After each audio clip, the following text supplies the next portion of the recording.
I'm here with Dr. Alistair Murphy, who's the Performance Science Manager at Tennis Australia. It's a real pleasure to have him here today and to get some insights in his work and the types of work he does at Tennis Australia, and in particular, some of the work that he does with injured athletes. Thanks for taking the time to speak with me today, Alistair. No, it's a pleasure to be here. Thanks for having me on, Liz. Yeah.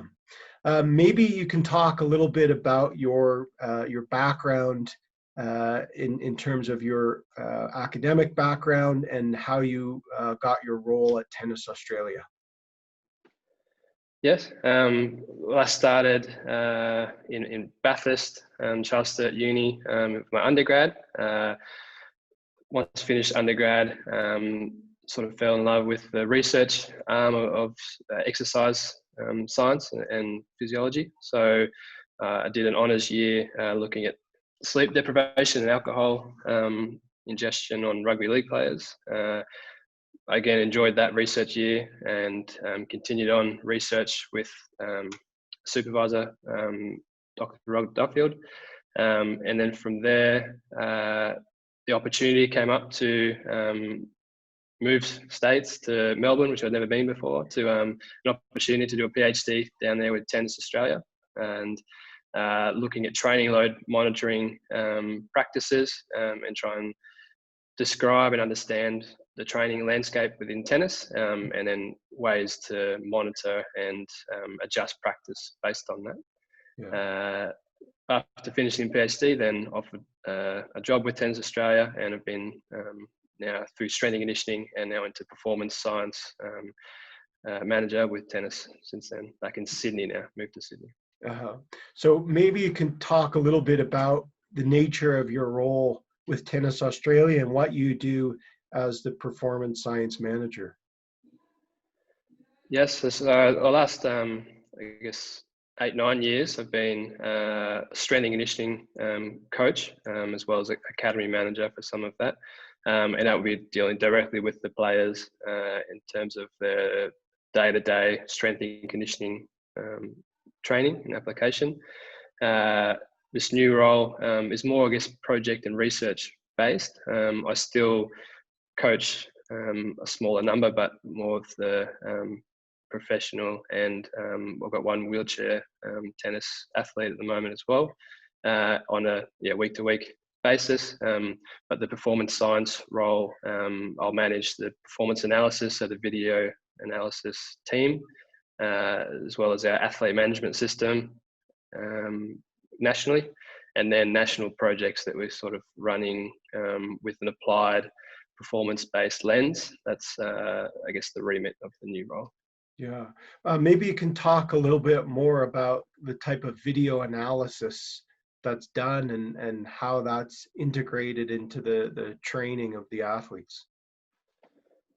Yeah, so we have quite a comprehensive system with tennis now. It's quite statistical, especially from a match and tournament play perspective. So we got 2 full-time video analysis guys based in Melbourne, which will record basically every tennis match that's played, especially with Australians in it, but a lot of matches. Then we'll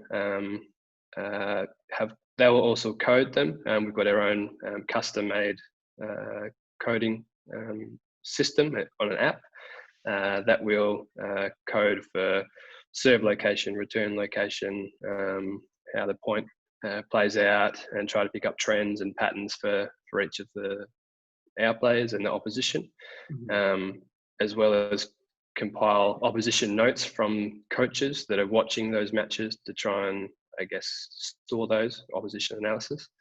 And then to try and get through as many matches as possible, we'll get in university students and casual employees to code the bulk of matches coming through. But and then for training, it's very tailored to what the coaches are trying to achieve in the sessions. We obviously, it's simple to put up the camera, and if it's just recording and give it to the coaches after, that's simple. And a lot of coaches now do it themselves, or they'll just come for the equipment. But if it's more in depth, with some visual tracking software we can run through with that kind of thing as well.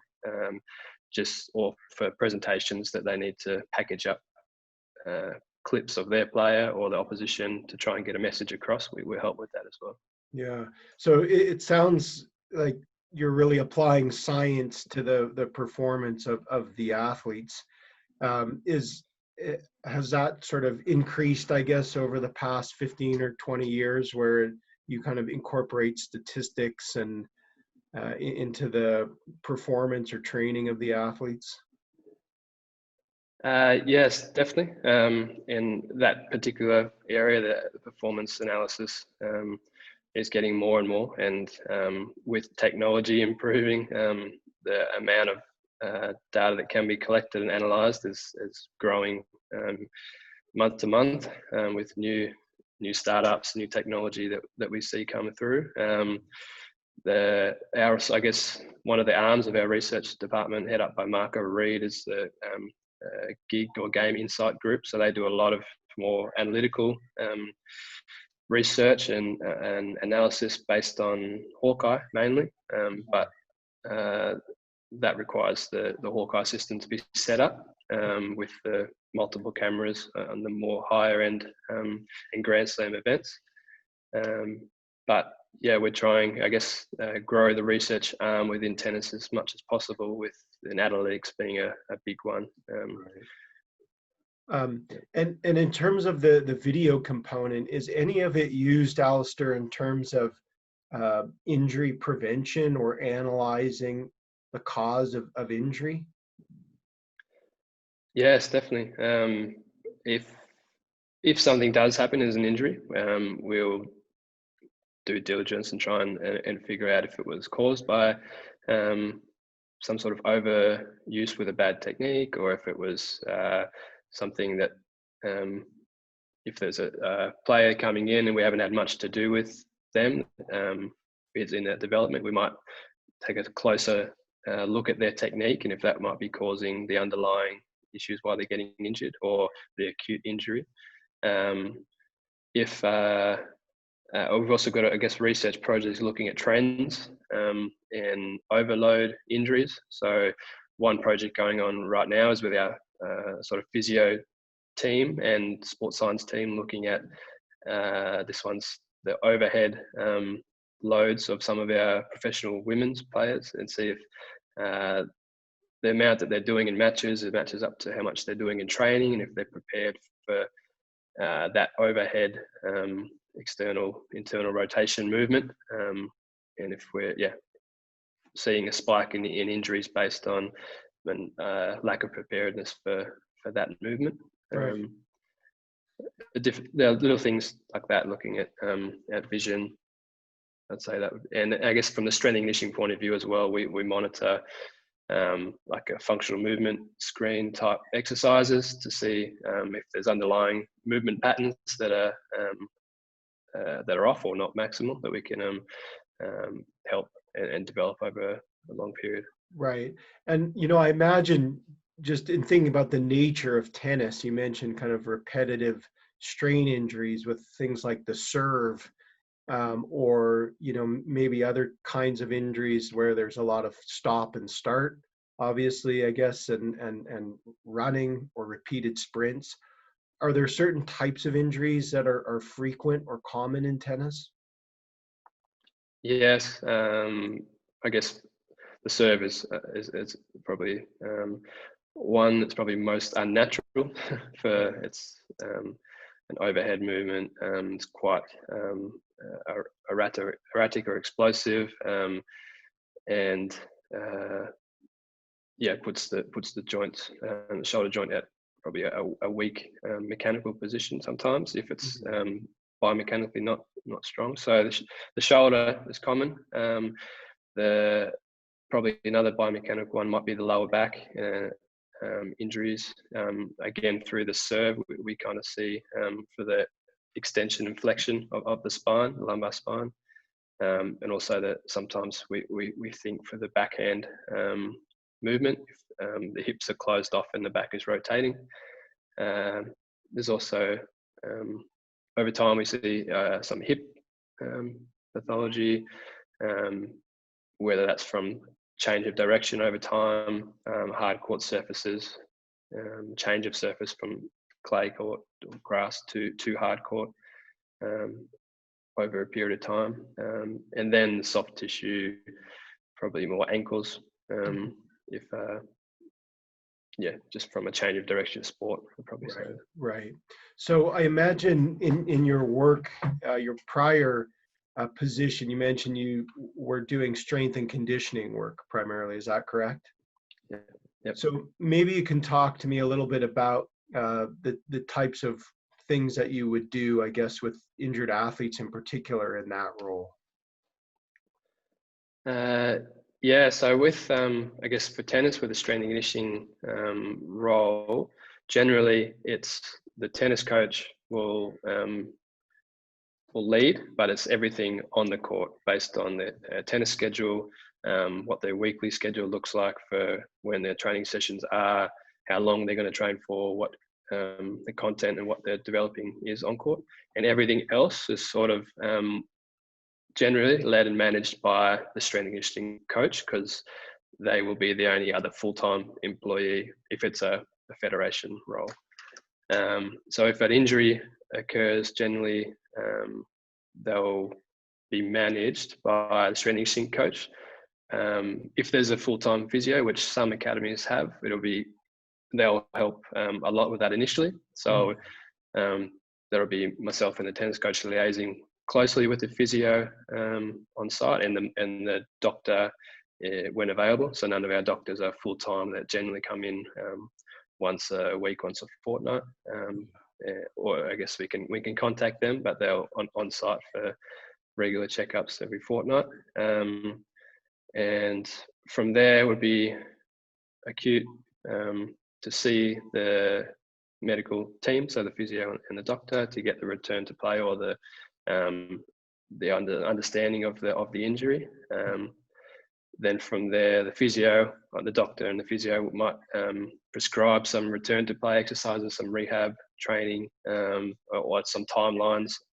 And generally, the strength and conditioning coach will manage those exercises within the training week, and also the training loads. So if there's, say, a return to play training every second day, that'd be probably working with the tennis coach to make sure that's clear that they are only hitting every second day. And if it's, say, an overhead serve injury, then maybe they're not serving to start with. It's only hitting forehands and backhands. Maybe starting with only hand fed, and then working up to hitting with an opponent or with a coach, and then progressing then into point play, and then introducing the serve gradually. And that might be myself just giving or making sure the amount of balls they're hitting is planned for and monitored, to report back to the physio how they're going, and just give context of what they've been doing throughout the week.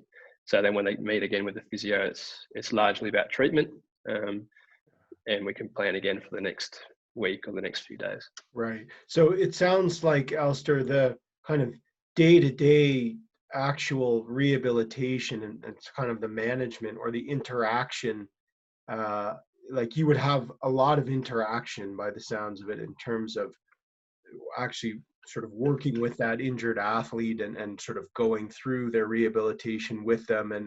And would it be accurate to say that you're sort of the primary person who has FaceTime or sort of consistent contact with the athlete as they go through their recovery?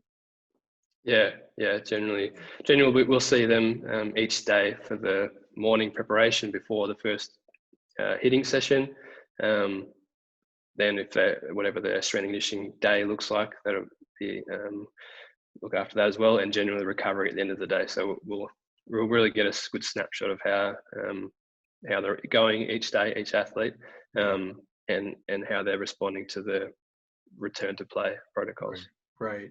And you mentioned kind of that the protocols or the progression. Is that important to have some kind of progression in terms of the effectiveness of the recovery? Yes, very. And it's important everyone to be on the same page with that. So Mhm. that includes the athlete, and understanding, and parent for a lot of our junior athletes, is understanding that the process we come up with together, but it needs to be adhered to, because otherwise we are flying a little bit blind. If we understand what we've prescribed, if it goes well, we can keep going with it or keep progressing. If it goes poorly, we understand why, and we can either go backwards or we can reassess. Right. So yes, yeah, pretty important. Yeah. So in terms of your point about everyone being on the same page, maybe you can elaborate who needs to be on the same page and what exactly that means in concrete terms. Yeah, so I guess it's everyone within that athlete's team. We kind of, within tennis, there's teams within teams. I guess we've got squads that you need to hit with your peers, but generally an athlete's team will be their tennis coach, their strength and conditioning, or fitness coach if they have. Generally in a federation, they'll have one assigned. Then in terms of the rehab process, there'll be assigned physio and doctor if it's required. Younger athletes, as I mentioned, would be their parent is a big driver, a big part of that team, and their siblings if it's certain cases. That's generally the close knit team. Some of the professionals will then have, I guess, nutritionist, psychologist assigned, but it's generally driven, or especially at the older ages, driven by that player. So whoever they gel with, who they respect, who they'll listen to for advice will be in their team, and it's important that each of them are on that, in that process. And the higher level, you've also got then the agents, you've got media managers within Tennis Australia or their own. So there's more stakeholders the higher Sure, sure. up they are, but the more that sort of in that process, the easier it is to keep everyone on the same page. Right. So just having those key stakeholders involved in the conversations about the progress has importance or value for how the rehabilitation progresses. Yeah, yes, definitely. I think it just also stops, I guess, undermining of they should be progressing further or they should be better by now. But if clearly this is the key goal we're setting for this next stage of rehab, then everyone knows that that is the goal. And if they get there, we're always trying to push the envelope in elite sport to return quickly, but we need to have goalposts set. And they get if they get returned to that point quicker, that's a great win. But we're not, if everyone knows that that is the goalpost, then we're not trying to have people, undermine or say that the rehab process is not correct. Sure. So would you say time is sort of the critical issue in the mind of the different stakeholders? Like how quickly is the athlete going to get back? Is that the primary concern or issue? Yeah, across probably all the stakeholders, athletes just as much as anyone. Certain people might have different reasons for that, if it agents or the media or Tennis Australia, but generally it's how quickly we can return to play Right. safely. Generally, strength and conditioning and the medical staff might be stronger with the protocols or the key or KPIs for return to play that they must reach before it's unrestricted and back to proper tournament play. But even so, we might have stronger KPIs or views on that. But still trying to progress as efficiently as possible. Right. So I was just going to ask, Alistair, how do you balance those two considerations, sort of the athlete or maybe certain stakeholders who are primarily interested in time and getting back as quickly as possible with those kind of key performance indicators or making sure that they meet certain criteria? How do you kind of find the right balance between those two? It's a constant dialogue. I think it's understanding the risk reward. Athletes generally, especially by the professional ages, have had some sort of injury in their junior career that they understand that process. It'd be rare that they haven't had some time off.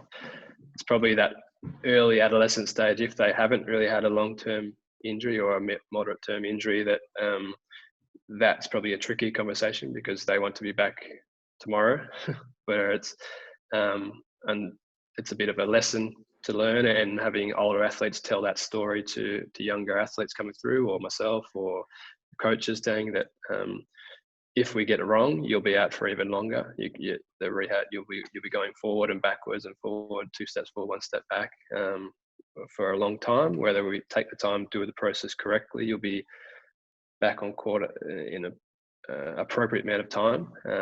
But to push too hard too soon, you could be going backwards or even longer before the return. That's a bit of a learning process for athletes, and generally the older professional ones have experienced that or understand it. Right. So it's almost like there's some, would you say, some value in having prior injury experience to help you understand those risks and rewards of pushing the envelope too soon? Yeah, or strong role models that will listen to that message. But I think in my experience, probably there's not many that probably haven't had some sort of setback in their development, and understanding the process involved. But hopefully it's within, if we've been able to help them with that return to play process in the development, they can understand that there's lots of other ways to get better during that period of time, and it's not a totally stop. It's okay, well, what else can you do right now? So the process doesn't generally seem like, you're not back playing, so you don't do anything. It's all right, what can you do right now? Let's improve it that during this period. Yeah. So the focus is, like, even if they're limited in some capacity, there's still a focus on what they can be doing, or excuse me, areas that they can continue to address that, will hopefully positively impact their performance once they do. Is that right? Yeah, definitely. Yeah. Okay. And I guess in terms of challenges, we've been talking about time and kind of managing that time. Are there specific challenges for the athlete in terms of the injury itself or the recovery progression?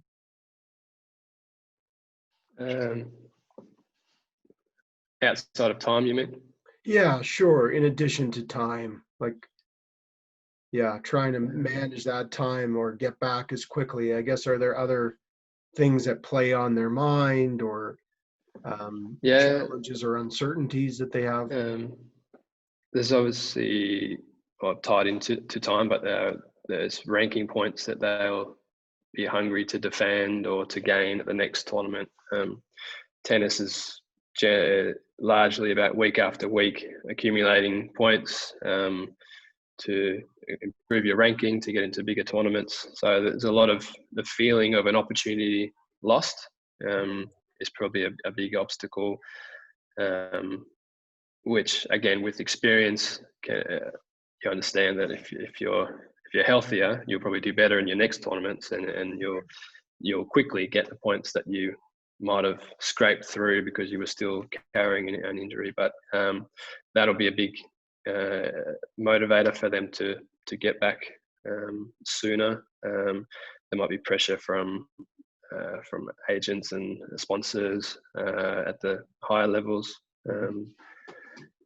Parental pressure, we see quite a lot of with the developmental athletes, in that it's the parents might have already booked flights to go somewhere or holidays, and then generally the lead up before the tournament, maybe something's happened in training, or they've in a leading event and they've been injured, and then there's parents have booked this, so they'll generally try and the conversation might be, if we don't know the parents very well, they're trying to push them onto that tour and still go.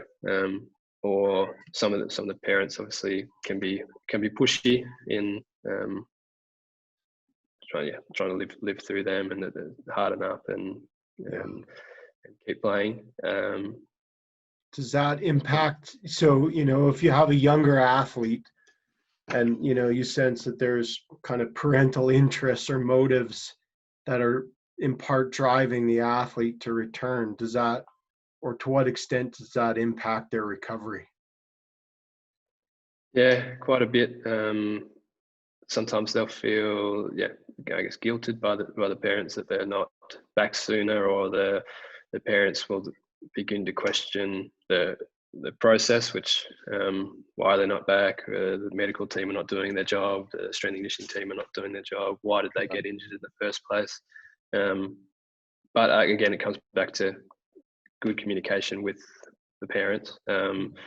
And we try to, if they're, I guess, within the federation, or we can educate as early as possible that the reasons for injury, what happens with injury, and the process of returning to play, and the trust within the medical staff, then we find it's a bit easier. But if there's external parents that have been coaches or not part of any academy or federation, and then that we start to have that issues later in adolescent careers. Yeah. In terms of the parental pressure, it sounds like if it may be more challenging to have the communication with the parent, or to influence the or to have influence over the parent if the child is kind of outside of the system that you're working in. Is that correct?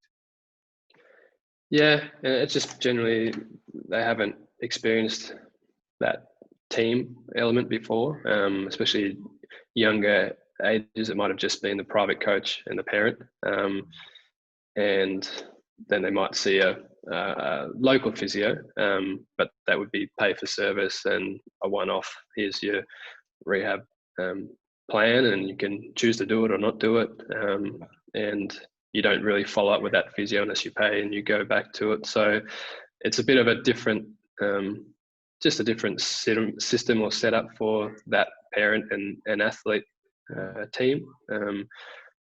But generally, with our younger squads coming through, we'll try and have a parent education nights, which will introduce our doctor, physio, nutritionist, S&C teams early, so they understand that it's just normal to be part of that team, and we'll look after you, and we'll give you good guidance, and hopefully by the time they get to the point where the injuries are potentially a bit more serious, adolescents, professional, that they understand that there's people to turn to and to trust. Right. So on that note, maybe you can talk a little bit about the importance or value of social support for the injured athlete.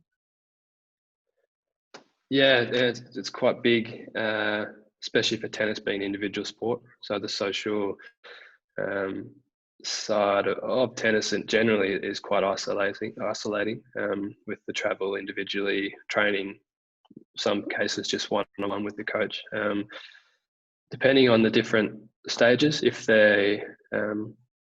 it's an adolescent child and it's a major injury, we'll probably try and get them to go back to mainstream school if they were, say, in distance education. Just try to be around more peers that they used to know, because there's going to be a lot more downtime.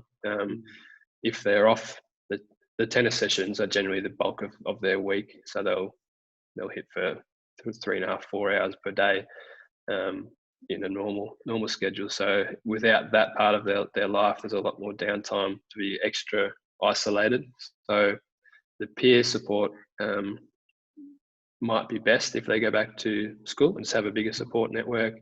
Some cases, if the injury is not too major, they could stay in the social environment of the squads at the academy, and just train to the side, still be able to watch the sessions or be part of the sessions, but at a modified point. then I guess it's the return to play. If they are not going to the same tournaments that they normally go to, they'll miss that social interaction, and their peers might be progressing faster than they are, so that can be challenging for them to see someone who they were better at progressing further than them in the rankings.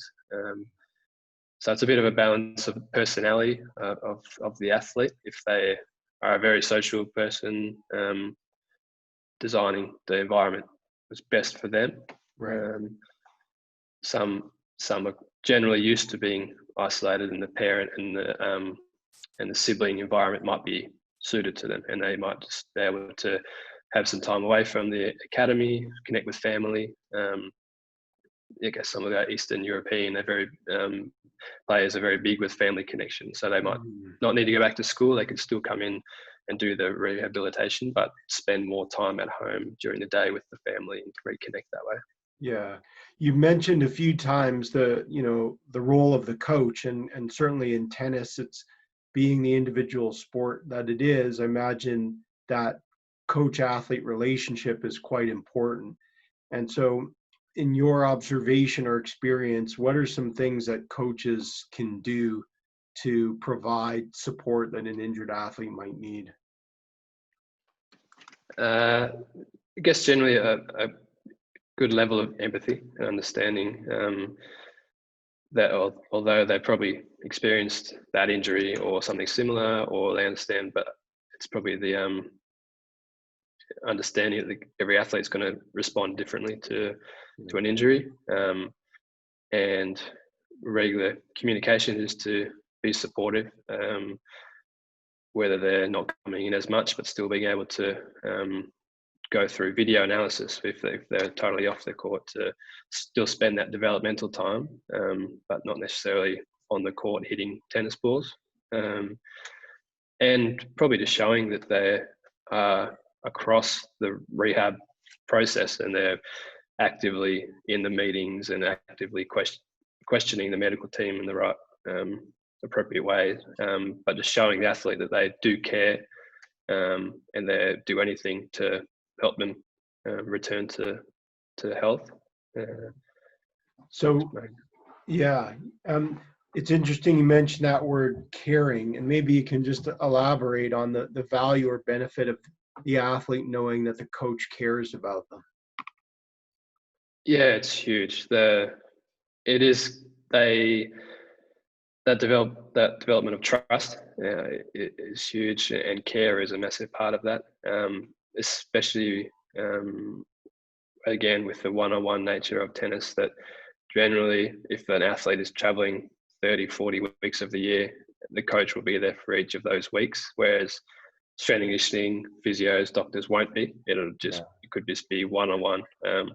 So that care and trust that they're going to have their back, they're going to do whatever they can to make them better and support them through thick and thin on the court when they're competing, but also when the low points as well. I think that's care is a huge part of just showing the athlete that they are there for them.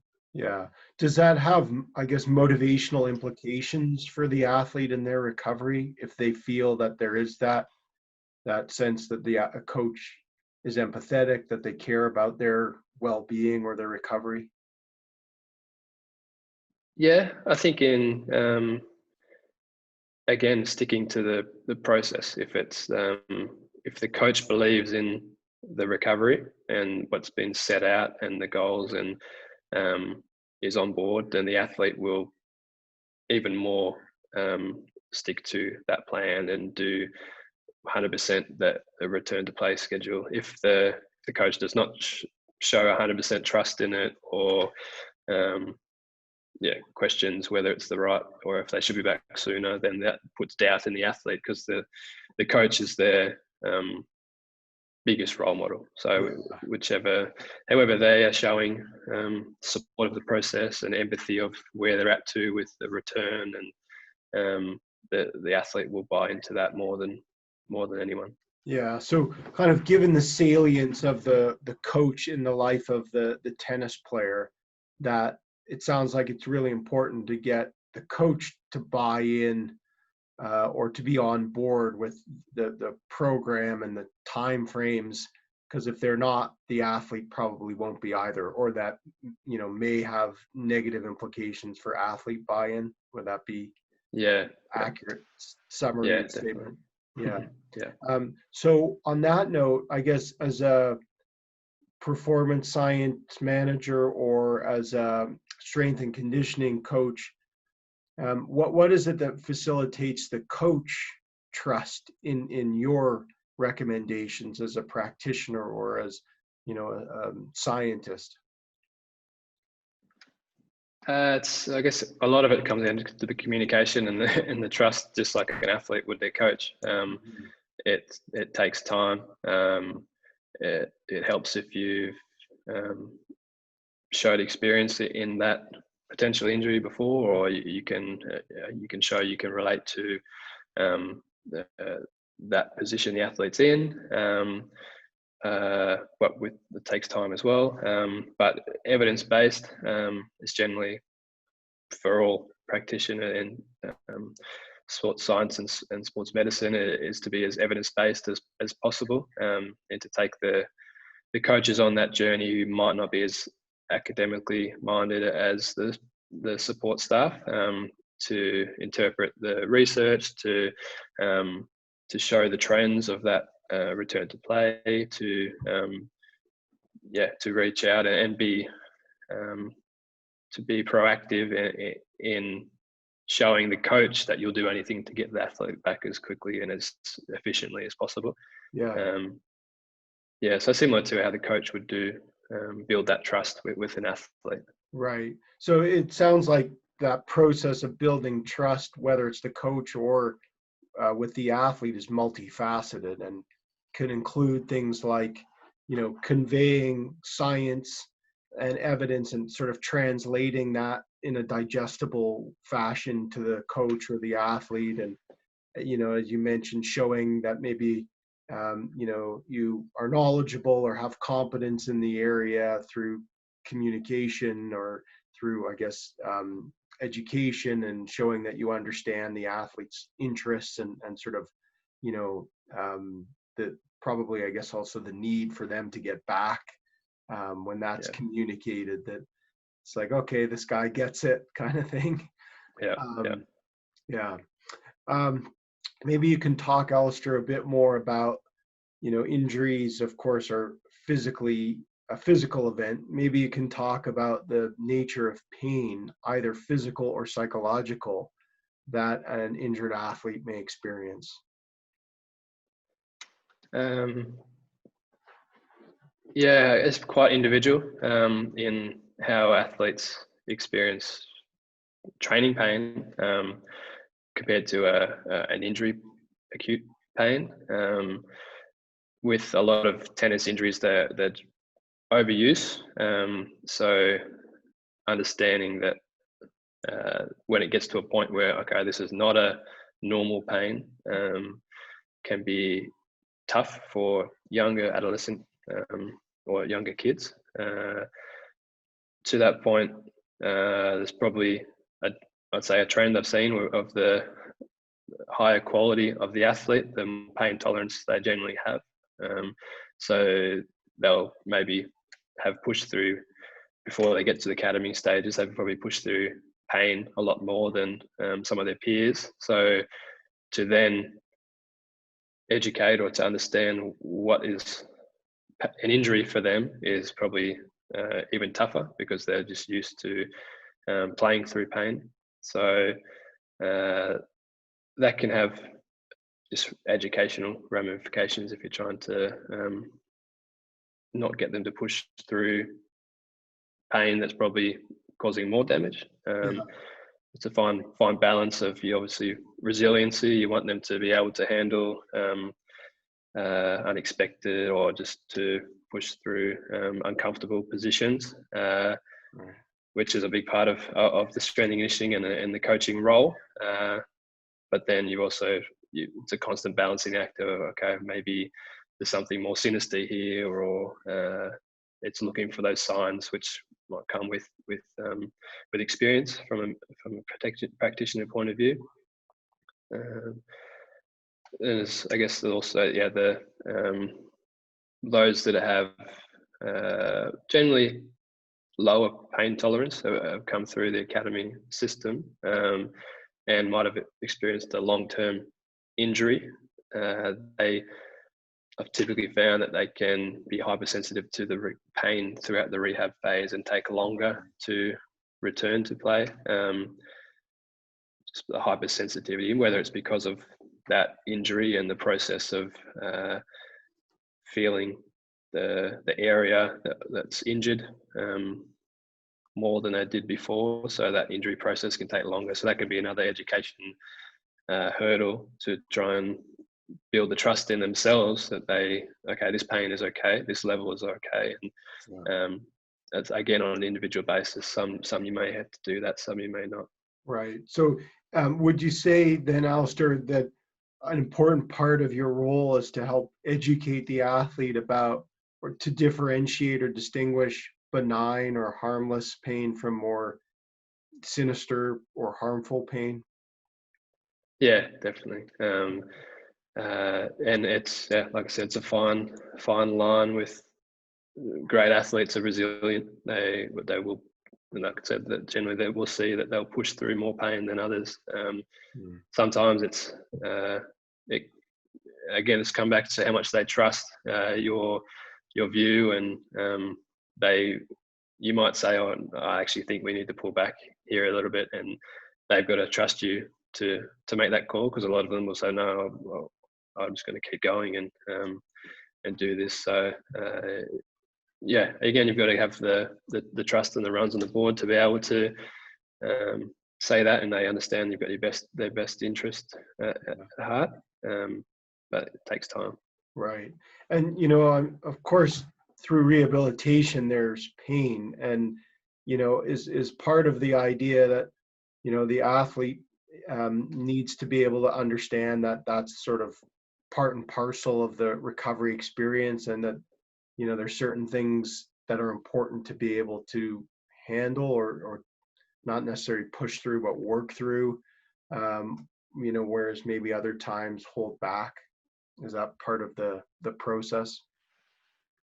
Yeah, definitely. And that would be communicating as part of it within the whole team of what we should expect and what's probably acceptable and what we should be worried about. In the early stages of the rehab, it's probably a lot more looked into. It's understanding how they are responding to the rehab process, but also if it's a newer athlete to our academy, it's how they respond to pain. It is quite important to understand too. So it's good to just be really on top of early.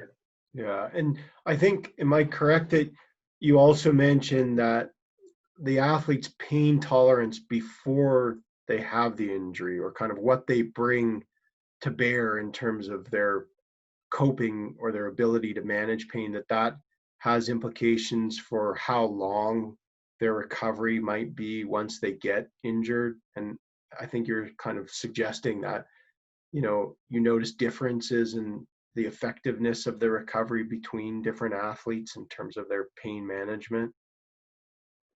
Yeah, anecdotally, but it's probably I'd say that the kids that have done more training volume, have played more tournaments, have probably just done generally more training and have been pushed harder and further than their peers.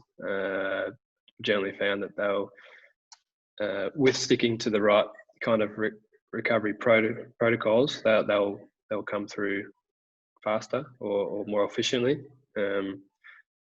But sometimes they're the same athletes that won't stick to the protocols and will turn too early, and so it's a bit of a catch-22. Yeah, a bit of a double-edged sword. The ones that train and push are also the ones, I guess, that sometimes need to be held back.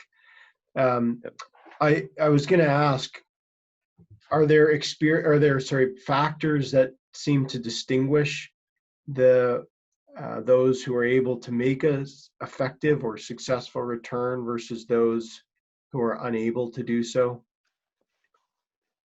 It's definitely my experience, those that are will do 100%, if not 105, 110% of the process. So Mhm.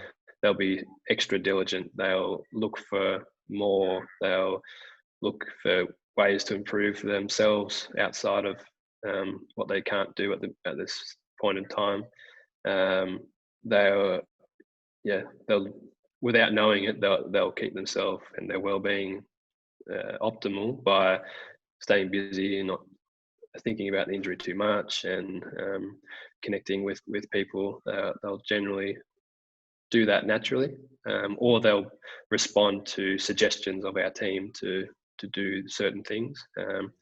Those that will go missing, or they're not doing the rehab process at home, or you feel you have to watch or prescribe every single repetition that they do of a rehab exercise. They're the ones that probably find won't Yeah. improve it as efficiently. Right. Would you characterize what you just described as a motivational issue in some way? Yeah, motivation, maybe from a lack of education of that as well. So they'll, where they're in a coaching environment that they've always been told what to do, they've always been handed sessions, they've never had to drive themselves internally. It might not be on purpose, but their motivation will be probably largely external. Yeah. So it's probably the internal drive competitors are generally those that will train and rehab internally Yeah. as well. Right. So when you say sort of the ones that are internally motivated, maybe you can describe, like, in terms of, I guess, they're doing it for what reason, would you say? Largely for themselves to get back as quick as they understand that the process that they need to do has been, and with that trust that they've been given this process to stick to, and if they want any chance to get back sooner, they'll do that 100, 110%. Right. So So they yeah, understand that sort of by following the program, complying or adhering to the suggestions, that then translates into them being able to do something that they want to return to do, or that's important for them.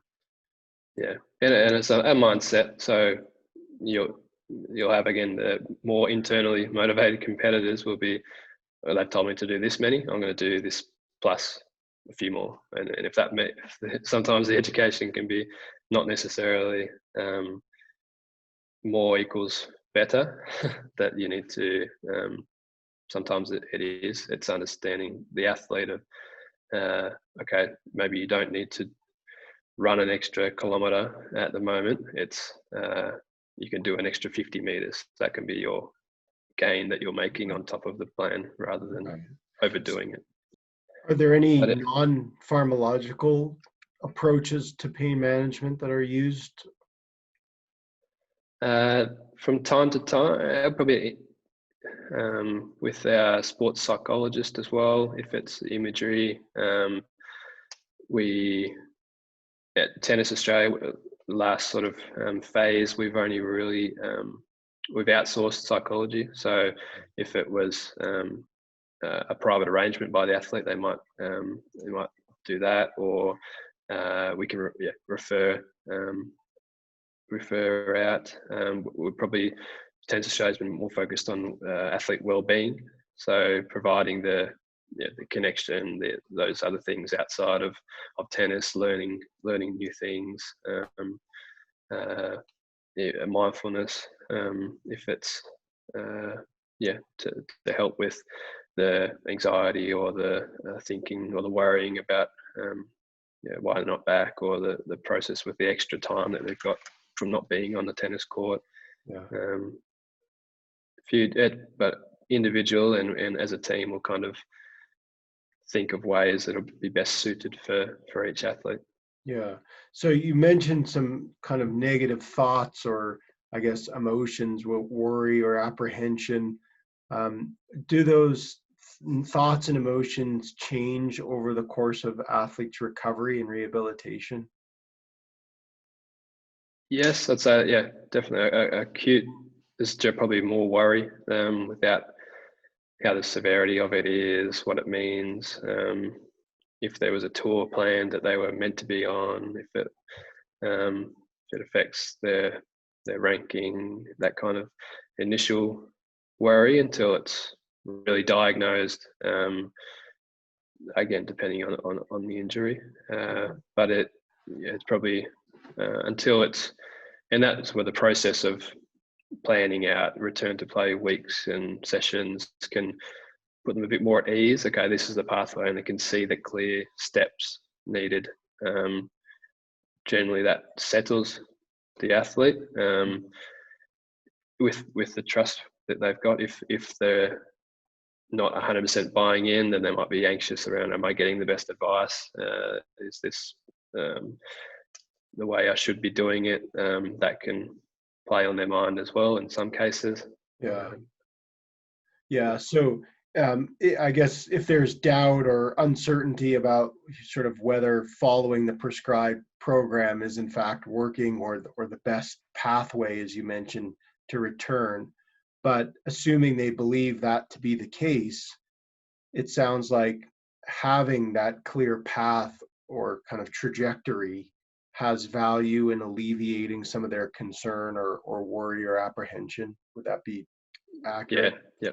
Yeah. And it generally settles them, typically speaking, and until maybe there's a setback in that process, and then there's the questioning or the trust has to hopefully strong enough. But if there's a setback where you've got to backpedal a little bit on the process, or return to play wasn't successful the first occasion, then the stress and anxiety can come back and build up again. But hopefully we can work through that.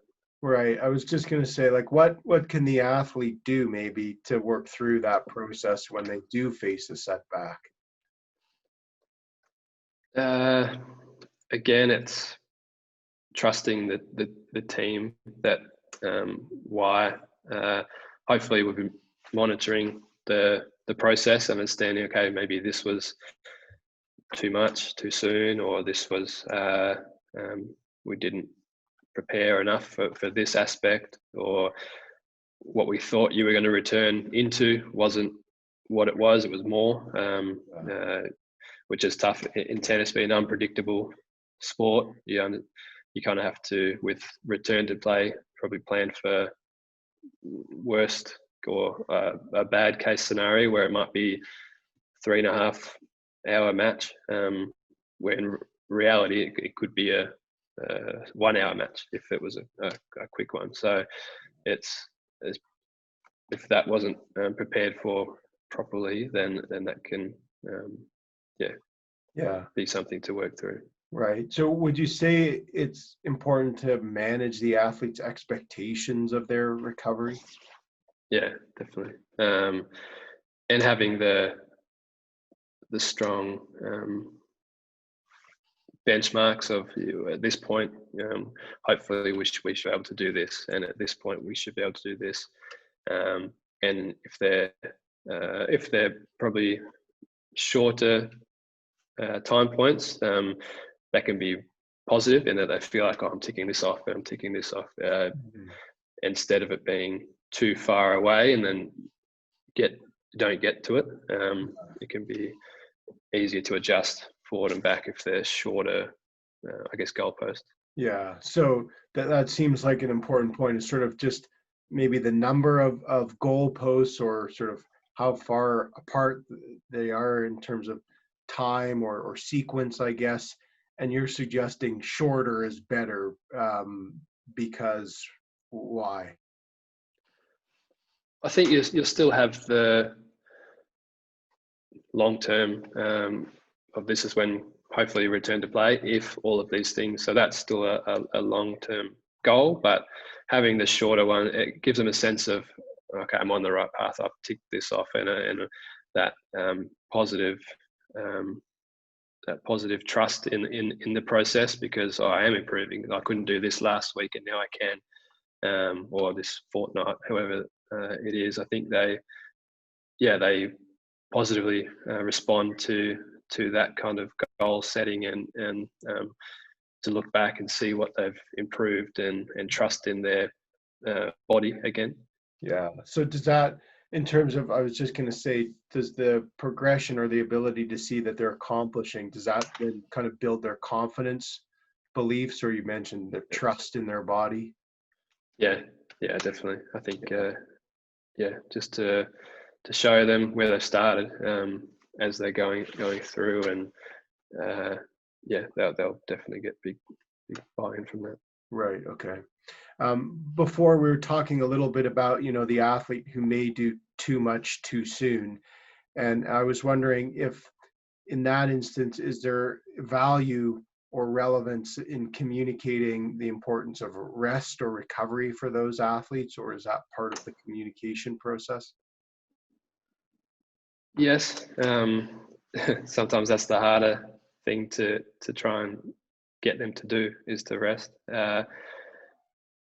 If you find, maybe you find that you're fighting it too much, so which can be then the way that you might use other training methods that don't affect that injury. So if it's a lower limb injury, okay, we'll still keep you busy, but it's just going to be upper body, or like the off-court technical analysis, or the extra core work that doesn't affect the lower limb.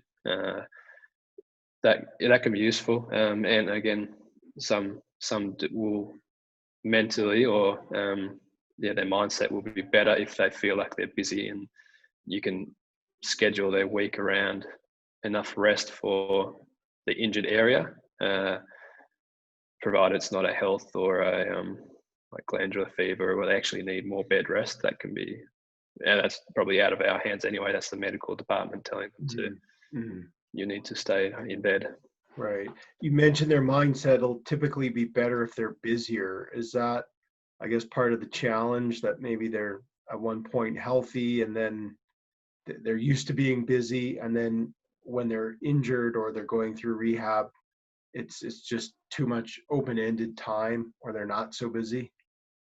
Yeah, it's a big issue. Like I said, that if it's a tennis-related injury where they can't be on the court for what they're used to, that's a big chunk of their day, where 3 to 4 hours that they would be doing that. So there's only so much extra fitness work or extra conditioning, bike work, or matches that you can watch. So that's where it's important to have those extra elements of your life that you can just tap into when you need to, or you've got a hobby, or keeping your circle of friends close that you can easily just connect back into a bit more than what you would normally, which is tough with the amount of travel that tennis athletes do. Yeah. But I guess with our academy and our philosophy for Tennis Australia is try to maintain that as long as possible. Yeah. So it sounds like a bit of a paradox, or a bit of contradiction, I wonder, like, in that, because their usual travel and routine maybe sounds like it mitigates the likelihood that they have too many outside interests. But then by the same token, when they're recovering, it's helpful, you're suggesting, to have some of those outside interests or friendships or relationships, because again, there's only so much kind of rehab one can do, or and it's important to keep busy. Is that right? Yeah. It's a tricky one, where it's the coach again is an important driver for that on the road, because there is a lot of downtime when you're at an overseas tournament, to not just sit in your room playing a computer game. It might be to go and see some sites, to connect with the other players at the tournament, to keep busy that way. Right. We've talked about kind of this focus on time and getting back as quickly as possible. So on that note, I'm wondering, how is it determined that an athlete is ready to return to competitive play?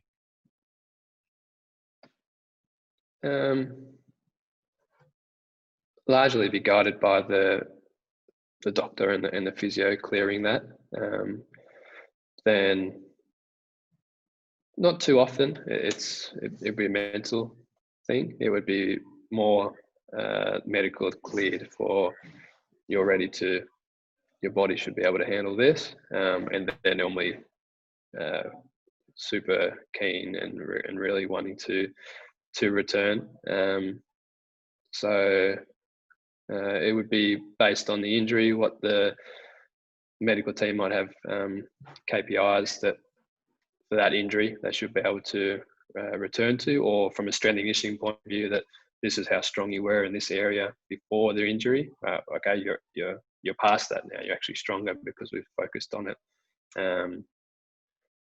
But a lot of it will come down to the medical green light, and the coach and athlete will probably be, all right, we've planned ahead, we're ready to go, or we planned too early, we actually needed to drop that tournament. Not too often you've got to convince the athlete or the coach that, okay, they should be playing now. Right. So more often than not, it's the case that the athlete's sort of super keen to get back in, and it's really a matter of, are they kind of meeting the kind of physical criteria or assessment. Is there any assessment of their psychological status before they return, or not necessarily? Not typically. We've about more from, and it might not be injury related, whether it be a psychological issue that they're dealing with, that the psych or the wellbeing manager have kind of said, actually, it's not the best thing for them to be returning right now based on other factors. But yeah, it might be injury related that have stemmed into a bigger psychological issue. But yeah, for the most part, there's always going to be those outliers, but I'd say no. Is there some, so even if there isn't necessarily a psychological issue per se, I guess I'm wondering, are there instances where the athlete's been out for a while and maybe they're medically cleared, but there's still just some apprehension? Like, is my injury gonna hold up?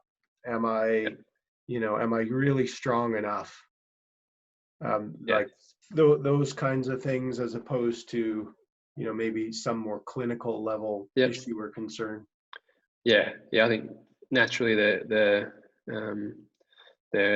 worried that they're not at the same level they were before. Generally, they would have prepared in training day in, day out for a few weeks before at match intensity, played matches in training. It might be just the nerves of playing someone that they've played and beaten before, but now they've been injured. They might not be at the same level, the same standard. And are those, like, if they do have those concerns or they're worried about something, would you say that once they kind of resume their play, that those apprehensions are then typically alleviated, or are they exacerbated maybe? Generally I'd say alleviated. I think it would be, unless, like I said, that their standard is way off what they are comfortable or used to. But then the coach is generally on top of that, okay, you shouldn't expect to be 100%. You haven't played for so many weeks, or this is going to be a gradual return and this is what we expect. Then there's no the team will be communicating, there's no pressure on this until we build back up, because it's a different beast competing in training, the pressures with that. So it's that internally they'll probably be putting more pressure on themselves, but generally it's the team to reassure them that the pressure doesn't need to be there. Right. So again, kind of managing their expectations about performance, and maybe also it sounds like putting the focus less on the performance itself and maybe on other aspects of well, we don't expect that you're going to be doing X, Y, and Z right away, but as you get back, let's focus on some of these other aspects of your performance. Is that sort Yeah, of the? yeah, and I think the return to your first match is a goalpost or a KPI, and then it's okay, but there's still going to be more goalposts. Okay, you've got to make 3 weeks in a row without breaking down, or if it's now you're going to return to this amount of tournaments or this level of tournament that you were with pre-injury, that's another goalpost. So yeah, again, it's keeping the regular goals that they're setting after the very first match, and not just letting it be okay, now you're back. Right. Just a couple final questions here for you, Alistair. Are there any benefits to injury? Yeah, I think so. Like I said, I think the early adolescent or the early injuries is educational to what to expect from injury process. There's not many professional athletes that don't deal with injury week in, week out, or have niggles that they have to do. Just understand that they can play through, or respect the process of what an injury can do to them. So early, I think that's an educational piece. Mm-hmm. And then for any athlete with the mindset of maximizing the time when an injury occurs. So yeah, improving in other areas or reconnecting with support, educating different ways, preparing for life after sport. Yeah, a few different ways like that. Yeah. If you were to give one piece of advice to injured athletes and tennis players in particular, what would you suggest? It would be in and around the trust for your team, and generally you'll have good role models in place anyway, but it's leaning on those that you look up to during that time for support and advice. And it might not be someone that is your coach, it might be an ex-coach or someone, but there's support that you can and should look to, but people you trust, and take advice from them, not necessarily the medical side, but yeah, understanding who you trust and why you trust them. Yeah. And so it's kind of being clear on who you trust and why you trust, and then seeking out that support is valuable or important. Yeah, Yeah. definitely. Great.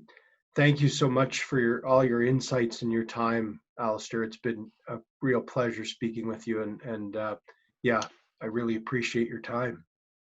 All right, thanks again. Yeah, great to Yeah, talk. great to speak with you.